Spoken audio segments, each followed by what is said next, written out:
The readings today come from both the book of Exodus and the book of Hebrews, as Chris continues his series taken from Hebrews.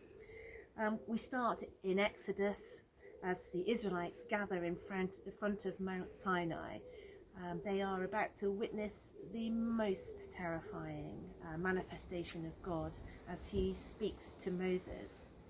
And then as we move into Hebrews, the writer of Hebrews recounts this event on Mount Sinai, but puts it next to a summary of the joyous good news of the gospel, reminding us that we don't live in fear any longer. We're not bound by the physical constraints and threat of death that we hear from in Exodus.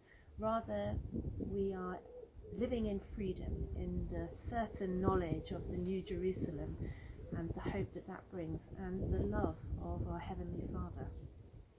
So let's go to Exodus chapter 19, verse 1. In the 3rd month after the Israelites left Egypt, on the very day, they came to the desert of Sinai. On the morning of the 3rd day, there was thunder and lightning, with a thick cloud over the mountain and a very loud trumpet blast. Everyone in the camp trembled. Then Moses led the people out of the camp to meet with God, and they stood at the foot of the mountain. Mount Sinai was covered with smoke because the Lord descended on it in fire. The smoke billowed up from it like smoke from a furnace. The whole mountain trembled violently, and the sound of the trumpet grew louder and louder. Then Moses spoke, and the voice of God answered him. We turn now to Hebrews 12, verse 18.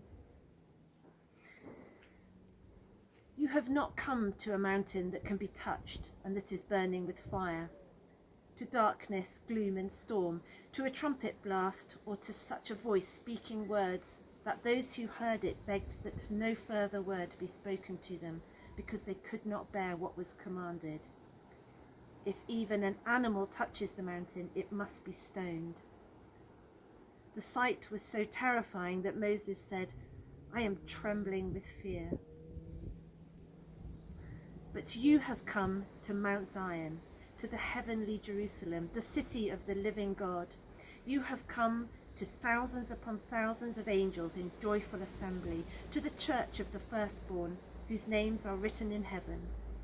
You have come to God, the judge of all men, to the spirits of righteous men made perfect, to Jesus, the mediator of a new covenant, and to the sprinkled blood that speaks a better word than the blood of Abel.